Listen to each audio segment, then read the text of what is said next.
بسم اللہ الرحمن الرحیم۔ السلام علیکم سامعین، کیسے ہیں؟ امید ہے ایمان اور صحت کی بہترین حالت میں ہوں گے اور آپ کو ہمارا ناول پاکیزہ محبت پسند آ رہا ہوگا۔ آج ہم اپنے ایپیسوڈ کے نمبر 4 کی طرف چل رہے ہیں اور آپ کے ساتھ شیئر کرتے ہیں پاکیزہ محبت از قلم Noor Fatima, episode number 4 part number 1۔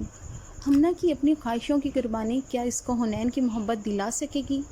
کیا ادیبہ اپنے ماضی سے چھٹکارا پا لے گی؟ بہت سارے سوالات ہوں گے آپ کے دل میں، تو آئیے آپ کے ساتھ اگلی قسط شیئر کرتے ہیں اور آپ کو بتاتے ہیں کہ کیا واقعی ایسا پاسبل ہے کہ کوئی انسان کوشش کر کے اللہ کی محبت پا سکتا ہے۔ السلام علیکم یارا۔ ازلان نے روحان کے روم میں آتے ہی سلام کیا۔ وعلیکم السلام۔ کیا ہوا محمد روحان ابن احمد رضا خان؟ روحان جو اس وقت بہت پریشان تھا، مگر ازلان کی بات سن کر اس کی ہنسی چھوٹ گئی۔ کیا بات ہے آخر کس غم نے تمہیں گھیرا ہے؟ کیا بات ہے آخر کس غم نے تمہیں گھیرا ہے؟ بکھری ہوئی زلفیں ہیں، اترا ہوا چہرہ ہے۔ یار میری بات سن، روحان نے ازلان کی طرف دیکھ کر کہا۔ ہاں بول۔ ازلان اب سنجیدہ ہو گیا تھا۔ یار مجھے اس کو دیکھنا ہے۔ کس کو؟ ازلان نے چونک کر کہا، کیونکہ اس نے بات ہی ایسی کہی تھی۔ ادیبہ سلیمان کو۔ اس نے آہستہ آواز میں ادیبہ کا نام لیا۔ تو پاگل ہو گیا ہے، وہ پردہ کرتی ہے۔ یار میں تھوڑی کچھ کہہ رہا ہوں، صرف دیکھنا ہے اسے اور کچھ نہیں۔ تجھے جو کرنا ہے کر، مگر میں اس غلط کام میں تیرا ساتھ نہیں دوں گا۔ وہ باپردہ لڑکی ہے، ایسی لڑکیوں کی طرف نگاہ اٹھتی نہیں ہے، خود ہی جھک جاتی ہے۔ ازلان کے لہجے میں احترام تھا۔ روحان کو بھی شاید اپنی غلطی کا احساس ہو گیا تھا۔ واقعی یار تو صحیح کہہ رہا ہے، سوری میں نہیں دیکھوں گا، بس ایسے ہی میں نے سوچا۔ ایسی لڑکیاں کیسی دکھتی ہیں جو خود کو چھپا کر رکھتی ہیں؟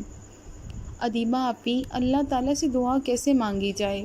ہمنا نے ادیبہ سے پوچھا۔ دیکھو ہمنا، دعا مانگنے کا مطلب یہ نہیں کہ کسی الفاظ کو رٹ لیا جائے، بلکہ دعا تو دل کی آواز کو کہتے ہیں۔ ہاں مگر میں آپ کو ایک طریقہ بتاتی ہوں جس سے اکثر دعائیں قبول ہو جاتی ہیں۔ دیکھو اگر کوئی فقیر ہمارے پاس آتا ہے تو ہمیں ہمارے پیاروں کا واسطہ دیکھ کر کچھ مانگتا ہے۔ کبھی کہتا ہے تجھے تیرے ماں باپ کا واسطہ یا تجھے تیرے بچوں کا واسطہ، تو ہم اسے کچھ پیسے وغیرہ دے دیتے ہیں۔ اسی طرح ہم بھی غریب بن کر اللہ پاک کی بارگاہ میں آتے ہیں۔ اللہ پاک ویسے تو اولاد اور ماں باپ سے پاک ہیں۔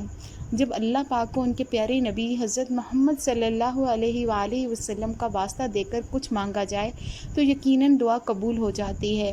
اور بھی بہتر طریقہ ہے دعا مانگنے کا۔ جزاک اللہ ادیبہ آپی، میں آئندہ سے ایسے ہی دعا مانگا کروں گی۔ ادیبہ آپی، آپ سے ایک سوال اور پوچھنا تھا۔ جی پوچھیں ہمنا۔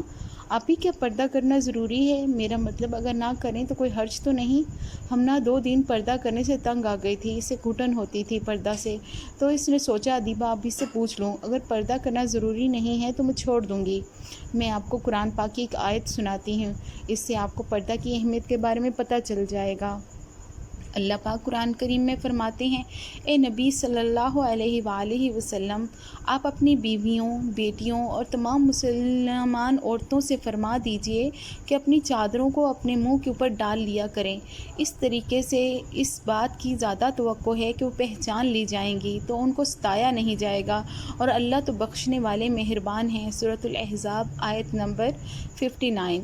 ایک اور آیت میں فرمایا کہ اے نبی صلی اللہ علیہ وآلہ وسلم، آپ فرما دیجئے مومن مردوں سے کہ اپنی نگاہیں نیچی رکھیں اور اپنے ستر کی حفاظت کریں، یہ ان کے لیے پاکیزہ رہنے کا طریقہ ہے، اور وہ لوگ جو کچھ کرتے ہیں اللہ پاک کو ان کی خبر ہوتی ہے۔ اور آپ مومن عورتوں سے بھی کہہ دیجئے کہ وہ بھی اپنی نگاہیں نیچی رکھیں اور اپنے ستر کی حفاظت کریں اور اپنے حسن کو کسی پر ظاہر نہ کریں سوائے اس کے جو خود ظاہر ہو جائے، یعنی ستر کے علاوہ، اور اپنی چادروں کو اپنے سینوں پر ڈالے رکھیں اور اپنی سجاوٹ کو کسی پر ظاہر نہ کریں۔ سورۃ النور آیت نمبر 30 اور 31۔ اس آیت میں مردوں کو بھی حکم دیا گیا ہے کہ اپنی نظریں نیچی رکھیں، بلا وجہ غیر محرم عورتوں کو نہ دیکھیں، اور عورتوں کو بھی حکم دیا گیا ہے کہ بلا وجہ غیر مردوں کو نہ دیکھیں، اور یہ بھی حکم دیا گیا ہے کہ اپنی سجاوٹ کو غیر مردوں سے چھپا کر رکھیں۔ اللہ پاک نے فرمایا ہے کہ عورت اپنے حسن کو چھپا کر رکھے، مگر آج کے دور میں عورتیں اپنے حسن کو نمایاں کرتی پھرتی ہیں۔ آپ خود سوچیں، جب ایک لڑکی پردہ کر کے گھر سے نکلے گی تو کوئی بھی غیر مرد اس کی طرف دیکھنے کی زحمت نہیں کرے گا۔ اب پھر یہی لڑکی تیار ہو کر فیشن کر کے گھر سے نکلے گی تو غیر مرد کی نگاہ خود بخود اس طرف جائے گی. پھر یہی عورتیں کہتی پھرتی ہیں کہ آج کل کے مردوں میں کوئی شرم نام کی چیز نہیں ہے, ہر وقت لڑکیوں کو ہی تاڑتے رہتے ہیں. اگر یہ عورتیں خود کو چھپا کر رکھیں, اللہ پاک کے حکم کے مطابق پردہ کر کے گھر سے نکلیں گی تو کسی کی کیا مجال کہ ان کو دیکھے. آج کے دور میں پردہ تو بالکل ختم ہو گیا ہے. اگر کسی کو کہہ بھی دیتے ہیں کہ پردہ کرو تو کہتی ہیں کہ پردہ آنکھوں کا ہونا چاہیے. اگر ان سے کہا جائے کہ بھئی آنکھوں کا پردہ ہونا چاہیے تھا تو ازدواج محترات جیسی پاکیزہ عورتیں کیوں پردہ کرتی تھیں؟ کہ ان کی آنکھوں میں حیا نہیں تھی؟ وہ صحابہ کرام جیسے پاک مردوں سے پردہ کرتی تھیں, کیا صحابہ کرام کی آنکھوں میں حیا نہیں تھی؟ وہ پاکیزہ عورتیں پاکیزہ مردوں سے پردہ کرتی تھیں. تو آج کے دور میں مرد عورت تو ان جیسے پاک نہیں ہیں, پھر ان کو پردہ کرنا کتنا ضروری ہوگا. ان آیات سے آپ کو اندازہ تو ہو ہی گیا ہوگا کہ پردہ کرنا کتنا ضروری ہے. شکریہ ادیبہ آپی, آپ نے مجھے اتنے اچھے سے پردے کے احکام بتائے. میں ان آیات پر ضرور عمل کروں گی اور انشاءاللہ کبھی بھی پردہ نہیں چھوڑوں گی. ہمنہ کی آنکھوں میں آنسو آ گئے تھے. وہ سوچتی تھی کہ پردہ کرنا کیا ضروری ہے, بلا وجہ بس حجاب پہننا پڑتا ہے. آج اسے احساس ہو گیا تھا کہ پردہ کرنا کیوں ضروری ہے. فیشن چاہے جتنا بھی خوبصورت لگے مگر وہ پردے اور شرم و حیا سے زیادہ خوبصورت نہیں ہوتا. ہمنہ آپ نے کبھی قرآن پاک کو پڑھا ہے؟ ادیبہ نے اس سے عام سا سوال پوچھا. جی بہت بار مکمل پڑھا ہے. ہمنہ حیران تھی کہ یہ کیسا سوال ہے. کیا آپ نے کبھی قرآن پاک پڑھتے ہوئے سوچا ہے کہ اس میں کیا لکھا ہوا ہے؟ ہمیں عربی پڑھ کر تو کچھ سمجھ میں نہیں آتا, بس ایسے ہی پڑھتے رہتے ہیں. نہیں, میں نے کبھی نہیں سوچا کہ اس میں کیا لکھا ہے. مگر آپ مجھے میرے سارے سوالوں کے جواب قرآنی آیات سے دیتی ہیں تو مجھے دلچسپی ہو گئی ہے کہ میں اس کا ترجمہ پڑھوں تاکہ مجھے پتہ چلے کہ اس میں کیا لکھا ہے. آپ ایک بار ضرور قرآن پاک کا ترجمہ پڑھیں. ظاہر ہے اللہ پاک نے بلا وجہ تو قرآن پاک نازل نہیں کیا نا, کہ ہم بس عربی پڑھیں اور ہمارے پلے کچھ پڑھے ہی نہیں.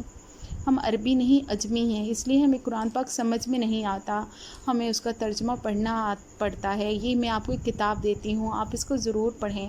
اس میں قرآن پاک کا ترجمہ بہت آسان لفظوں میں لکھا ہے, آپ کو سمجھنے میں مشکل بھی نہیں ہوگی. انشاءاللہ آپ کو آپ کے سارے سوالوں کے جواب اس میں ضرور مل جائیں گے. اگر کوئی چیز سمجھ نہیں آئے تو مجھ سے پوچھ لیجیے گا. ادیبہ نے اسے کتاب دیتے ہوئے کہا, جزاک اللہ ادیبہ. پرانی کتاب میں قصہ یہ پڑھا ہے, پرانی کتاب میں حسن محفوظ رہتا ہے ہمیشہ حجاب میں. جزاک اللہ. نیکسٹ ایپیسوڈ جلدی ہی آپ کے ساتھ شیئر کروں گی. امید ہے آج کی ایپیسوڈ آپ کو پسند آئے گی اور آج آپ نے اس میں سے سبق بھی سیکھا ہوگا. آج کی ایپیسوڈ میں ہم نے 3 چیزیں سیکھیں. سب سے پہلے یہ کہ ایک مسلمان مرد اور عورت کے لیے پردہ کتنا ضروری ہے اور پردہ کس طرح ہماری حفاظت کرتا ہے. دوسری چیز کہ ہم دعا کس طریقے سے مانگیں. اور تیسری چیز کہ قرآن پاک کو ہم ترجمے کے ساتھ پڑھنا کیوں ضروری ہے. امید ہے کہ